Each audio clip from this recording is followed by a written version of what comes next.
जय हिंद। नमस्कार दोस्तों, आप सभी का स्वागत है हरियाणा स्मार्ट स्टडी में। आज के इस वीडियो में हमारा टॉपिक रहेगा हरियाणा में गणराज्य काल, जिसके अंदर हम 4 गणराज्य को पढ़ने वाले हैं।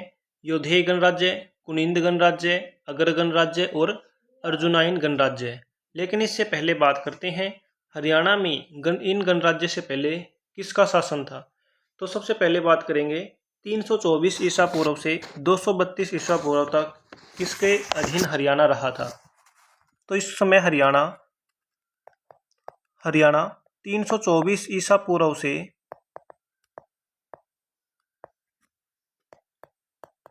232 ईसा पूर्व तक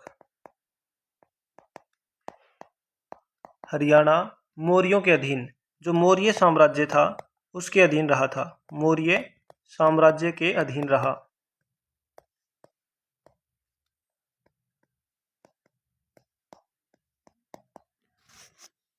और यह हमें कहां से पता चला है?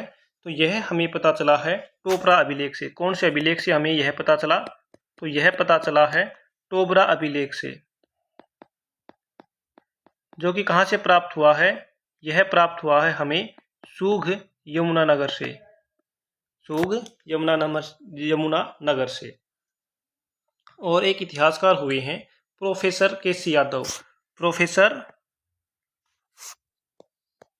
केसी यादव।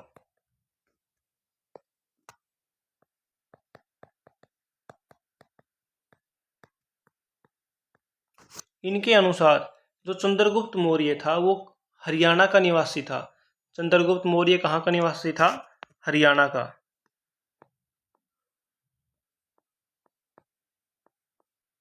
चंद्रगुप्त मौर्य हरियाणा का निवासी था।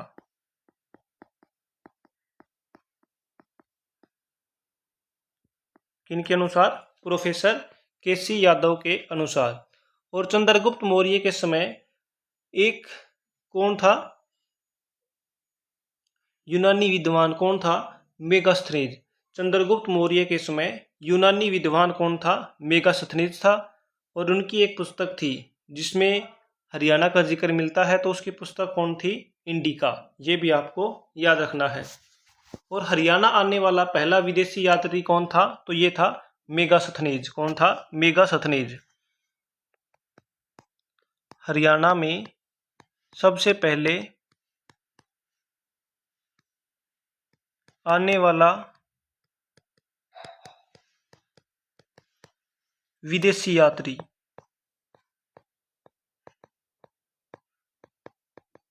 कौन था? तो ये था मेगास्थनीज।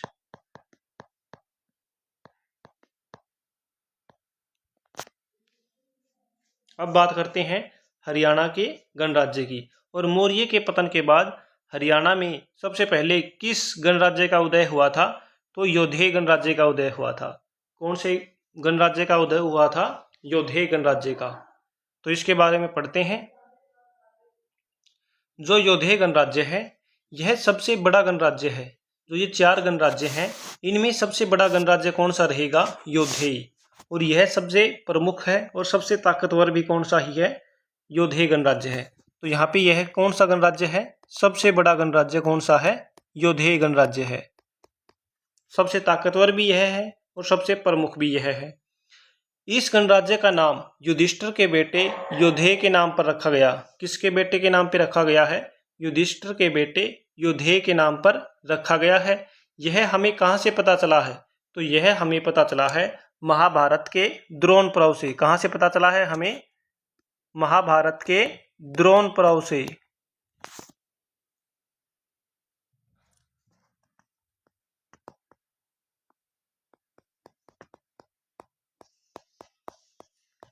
यह हमें पता चला है महाभारत के द्रोण पर्व से।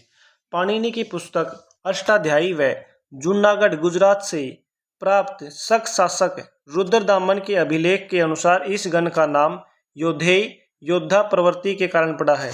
यानी कि यहाँ के जो लोग थे वो क्या थे? योद्धे थे, योद्धा थे। तो उनके नाम पर इनका नाम क्या पड़ा है? योधेय पड़ा है। अष्टाध्यायी में योधेय गण के लिए आयुध जीवी शब्द का प्रयोग किया गया है। कौन से शब्द का प्रयोग किया गया है? आयुध जीवी। और जिसका अर्थ क्या होता है? जो हथियारों पर जीवित रहता है, जो आयुधजीवी शब्द है उसका अर्थ क्या होगा? हथियारों पर जीवित रहने वाला, यानी कि शस्त्रों पर निर्वाह करने वाला। किस पर? शस्त्रों पर निर्वाह करने वाला। और इस गणराज्य का विस्तार कौन कौन से राज्य में था? तो इसका विस्तार था राजस्थान, हरियाणा और पंजाब। इस गणराज्य की राजधानी क्या थी? नौरंगाबाद, यानी कि प्राचीन काल में इसको क्या कहा जाता था? प्राकृतनाग। क्या कहा जाता था? प्राकृतनाग कहा जाता था। इतिहासकार अल्तेकर के अनुसार योद्धे की राजधानी क्या थी? रोहतक थी।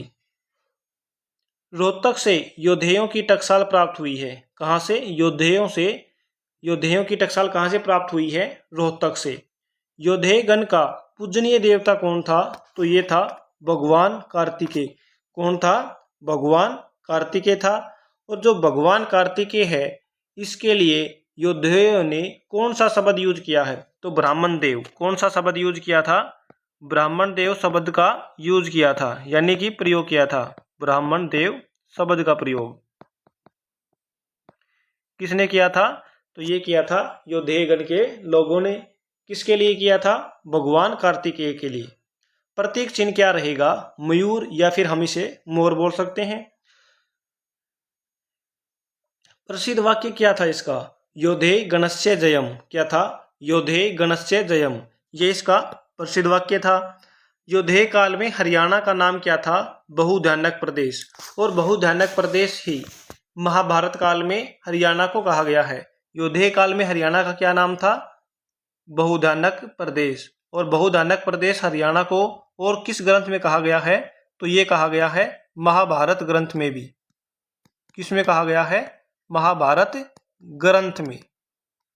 ये भी आपको याद रखना है। योद्धेयों का सामना कुषाण वंश व गुप्त वंश के शासकों के साथ हुआ था। जो योद्धे हैं, इनका सामना किसके साथ हुआ था? कुषाण वंश व गुप्त वंश के शासकों के साथ। योद्धेयों के साथ जो प्रथम संघर्ष करने वाला कुषाण शासक था, वो कौन था? तो वो था विक्रमोदकिस। योद्धेयों पर पूर्ण अंकुश करने वाला शासक कौन था? तो ये था कुषाण शासक कनिष्क। कौन था? कुषाण शासक कनिष्क था, जिसने योद्धेयों पर पूरी तरीके से क्या कर लिया था? अंकुश कर लिया था। योद्धेयों की शक्ति का अंत करने वाला शासक कौन था? तो ये था समुद्रगुप्त। कौन था? योद्धेयों की शक्ति का अंत करने वाला शासक था समुद्रगुप्त। योद्धेयों के सबसे पहले सिक्के कैप्टन कोटले को कहाँ से मिले थे? सहारनपुर, यूपी से प्राप्त हुए थे। 1936 में बीरबल साहनी को खोखराखोट रोहतक से योद्धे के सिक्के प्राप्त हुए थे। ये क्या रहेगा? ये रहेगा खोखराखोट।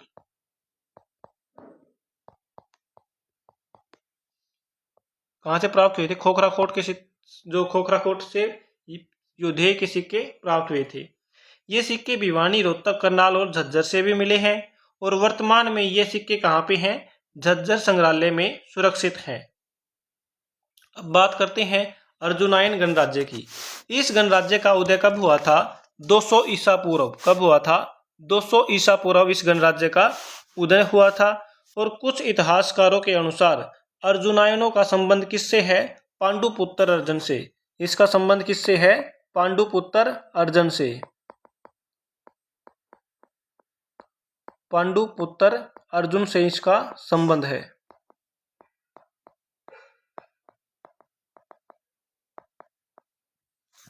और जो अर्जुनायन गणराज्य है, इसका विस्तार कहाँ पे था? राजस्थान और हरियाणा के महेंद्रगढ़ क्षेत्र में। इसकी राजधानी क्या थी? तो इसकी राजधानी थी महेंद्रगढ़। क्या थी? महेंद्रगढ़। और कुषाणों को हराने के लिए जो अर्जुनायन गणराज्य था, उसने योद्धे और कुनिंद गणराज्यों का साथ दिया था। और इसके जो सिक्के हैं वो कहाँ से प्राप्त हुए हैं? नारनौल और महेंद्रगढ़ से इसके सिक्के प्राप्त हुए हैं। ये भी आपको याद रखना है। बात करते हैं कुनिंद गणराज्य की। जो कुनिंद गणराज्य है, इसका विस्तार कहाँ पे था? अंबाला, कुरुक्षेत्र और करनाल जिले में। कहाँ पे था? अंबाला, कुरुक्षेत्र और करनाल जिले में। राजधानी कहाँ पे थी? अंबाला क्षेत्र में थी। कुनिंदों द्वारा योद्धेयों का साथ कुषाणों के खिलाफ संघर्ष में दिया था। जो कुनिंदों हैं, जो कुनिंद गणराज्य है, इन्होंने योद्धेयों का साथ दिया था। किसके खिलाफ दिया था? कुषाणों के खिलाफ। यह हरियाणा का सबसे छोटा गणराज्य माना जाता है। सबसे छोटा गणराज्य कौन सा रहेगा? कुनिंद। और सबसे बड़ा गणराज्य कौन सा रहेगा? योधेय गणराज्य रहेगा। अब बात करते हैं, जो पाणिनि था उसने अष्टाध्यायी में कुनिंद को, जो कुनिंद गणराज्य है, इसको क्या कहा गया है? कुलून। क्या कहा है? कुलून कहा है। क्या कहा है? इनको कहा है कुलून।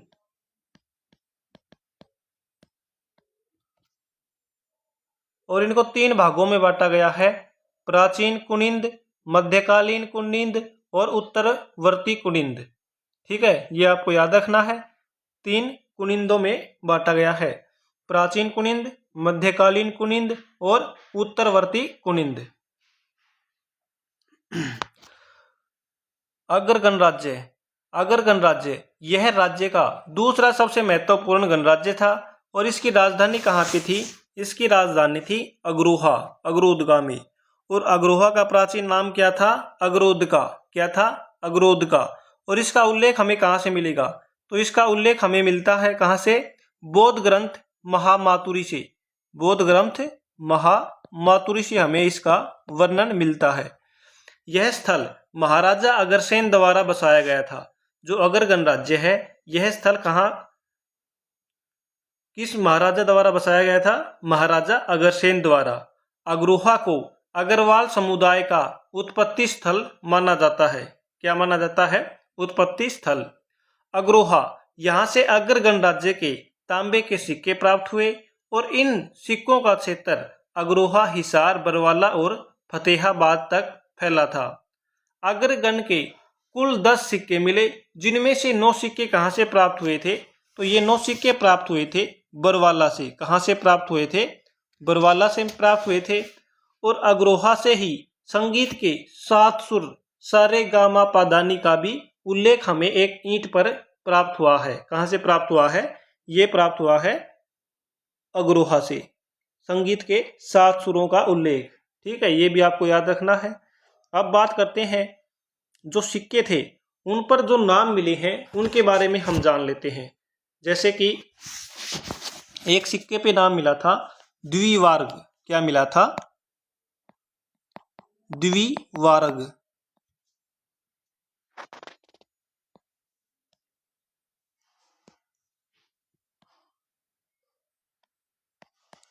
द्विवार्ग। और ये जो सिक्का था किसका, कौन सी गणराज्य का था? तो ये योधेय गणराज्य का था। कौन से गणराज्य का था? योधेय गणराज्य का यह सिक्का था। और इस पर कौन कौन से 2 गणराज्य का मेल मिला है, यानी कि 2 गणराज्य मिलकर युद्ध किया था। तो ये हैं योधेय और कुनिंद। कौन कौन से? योधेय और कुनिंद। बात करें अर्जुनायन के सिक्कों पर अंकित द्विमार्ग, ये तो था योधेय के सिक्कों पर। और बात करें अर्जुनायन के सिक्के पर, जो अर्जुनायन गणराज्य था उसके सिक्के पर भी द्विमार्ग मिला है। द्विवार्ग तो यह मिला था कौन कौन से? अर्जुनायन और योधेय। योधेय और अर्जुनायन, इन दोनों ने मिलकर क्या किया था? युद्ध किया था। तो उन्होंने सिक्कों पर क्या लिखवाया था? द्विवार्ग। किसने, कौन से गणराज्य ने? तो ये करवाया था अर्जुनायन ने। अब इनसे रिलेटेड जो हरियाणा के एग्जाम्स में क्वेश्चन पूछे गए हैं वो कवर करते हैं। जो महाराजा अग्रसेन है हरियाणा के किस स्थान से संबंधित है? महाराजा अग्रसेन हरियाणा के किस स्थान से संबंधित है? तो इसका राइट आंसर रहेगा सी, अग्रोहा से। कहां से रहेगा? अग्रोहा से रहेगा। ऐतिहासिक गांव सूग उपस्थित है, यानी कि जो सूग गांव है वो किस जिले में है? तो वो रहेगा यमुनानगर जिले में। कहां पे रहेगा? यमुनानगर जिले में। मौर्यकालीन स्तूप के साक्ष्य कहां से प्राप्त हुए? तो मौर्यकालीन स्तूप के जो साक्ष्य हैं वो हमें प्राप्त हुए हैं टोपरा से। कहां से प्राप्त हुए हैं? टोपरा से प्राप्त हुए हैं। इसके अलावा कहां से प्राप्त सिक्कों से पता चलता है कि प्राचीन काल में हिसार क्षेत्र में अग्र गणराज्य था? तो यह हमें बरवाला से भी पता चलेगा और अग्रोहा से भी। तो इसका राइट आंसर रहेगा ऑप्शन सी, ए और बी दोनों। क्या रहेगा? ए और बी दोनों रहेगा। अर्जुनायन गणराज्य ने किसके साथ मिलकर कुषाणों को पराजित किया था? तो अर्जुनायन गणराज्य ने कौन से गणराज्य के साथ मिला था? तो इसका जो राइट आंसर रहेगा ए रहेगा। जैसा कि हमने अभी लास्ट में थ्योरी में दो द्विमार्ग वाले क्वेश्चन किए थे, उसके अंदर योधेय आया था और अर्जुनायन। तो इसका राइट आंसर रहेगा योधेय। निम्न में से हरियाणा के किस गणराज्य का उल्लेख महाभारत के द्रोण पर्व में मिलता है? तो इसका जो राइट आंसर रहेगा वो रहेगा योधेय गणराज्य में। महाभारत के द्रोण पर्व में किसका उल्लेख मिलता है? योधेय गणराज्य का उल्लेख मिलता है। 324 से 332 ईसा पूर्व तक हरियाणा किस साम्राज्य के अधीन रहा था? योधेय, कुनिंद, अग्र या मौर्य? तो इस समय हरियाणा रहा था मौर्य साम्राज्य के अधीन रहा था। में पुरातात्विक खोज दर्शाती है कि हरियाणा मौर्य साम्राज्य का भाग था। तो इसका जो राइट आंसर रहेगा वो क्या रहेगा? इसका राइट आंसर रहेगा सूग। क्या रहेगा? सूग रहेगा। हरियाणा क्षेत्र किस मौर्य राज्य का भाग रहा? बिंदुसार, अशोक, चंद्रगुप्त और उपयुक्त सभी। तो इसका जो राइट आंसर रहेगा वो रहेगा उपयुक्त सभी, यानी हरियाणा इन सभी का भाग रहा है। नेक्स्ट क्वेश्चन रहेगा, मौर्य के पतन के बाद हरियाणा में अनेक गणराज्य का उदय हुआ। इन गणराज्यों में सबसे बड़ा गणराज्य कौन सा था? तो योधेय, कुनिंद, अगर या अर्जुनायन? तो इसमें जो सबसे बड़ा गणराज्य था वो था योधेय। कौन सा था? योधेय गणराज्य था। योधेय वंश की स्थापना योधेय ने की थी। इसका उल्लेख महाभारत के किस पर्व में मिलता है? तो इसका जो उल्लेख मिलता है हमें भीष्म पर्व, द्रोण पर्व, नकुल दिग्विजय या ये सभी। क्या रहेगा चौथा ऑप्शन? ये सभी। तो इसका जो आंसर रहेगा वो रहेगा ये सभी। क्या रहेगा? ये सभी इसका राइट आंसर रहेगा। हरियाणा के किस इलाके में तीसरी शताब्दी में योधेयों का शासन था? तो इसका जो राइट आंसर रहेगा वो रहेगा रोहतक जिले में। योधेयों का शासक कहाँ था? रोहतक जिले में। योधेयों द्वारा जारी द्विवरण नामक शब्द अंकित सिक्कों में द्विवरण किन किन गणराज्यों को प्रसिद्ध करता है? तो यह किन किन को प्रदर्शित करता है? तो यह मैंने आपको लास्ट में बताया था। इसका राइट आंसर आप मुझे कमेंट में दोगे। क्या दोगे? कमेंट में इसका राइट आंसर मेरे को बताओगे। अब रहेगा नेक्स्ट क्वेश्चन, हरियाणा का कौन सा क्षेत्र तीसरी शताब्दी में योधेयों से प्रभावित रहा? तो इसका जो राइट आंसर रहेगा वो रहेगा रोहतक। क्या रहेगा? रोहतक रहेगा। नेक्स्ट क्वेश्चन रहेगा, कुनिंद कालीन चांदी व तांबे के सिक्के पर किस शासक का उल्लेख मिलता है? तो इस पर जो उल्लेख मिलता है वो मिलता है अमोघभूति का। पाणिनि ने अपनी अष्टाध्यायी में निम्नलिखित में से किन के लिए कुलून शब्द का प्रयोग किया है? तो इन्होंने जो कुलून शब्द का प्रयोग किया है उसका जो राइट आंसर रहेगा वो रहेगा ऑप्शन डी, कुनिंद के लिए। कौन से गणराज्य के लिए? कुनिंद गणराज्य के लिए। निम्नलिखित में से कौन सा स्थान कुनिंदों की राजधानी बताया जाता है? तो कुनिंदों की राजधानी किसको बताया गया था? तो ये बताया गया था अंबाला को। कौन से? अंबाला को। कुनिंद गणराज्य का सबसे शक्तिशाली शासक कौन था? कुनिंद गणराज्य का सबसे शक्तिशाली शासक था अमोघभूति। कौन था? अमोघभूति था। हरियाणा में किस स्थान से चौहान राजपूतों का मूल स्थान माना जाता है? तो यह माना जाता है, कौन सा माना जाएगा? तो यह माना जाएगा नारायणगढ़। क्या माना जाएगा? नारायणगढ़। कुनिंद कालीन सिक्कों पर निम्न में से किसके चित्र अंकित हैं? तो इसका जो राइट आंसर रहेगा ऑप्शन सी रहेगा, देवी और मृग के सिक्के जो कुनिंद कालीन सिक्के हैं इन पे पाए गए हैं। तो इसी के साथ दोस्तों यह हमारा सेशन समाप्त होता है। अगर आपको वीडियो अच्छी लगी तो लाइक, शेयर, कमेंट करें और चैनल को सब्सक्राइब कीजिएगा। धन्यवाद दोस्तों।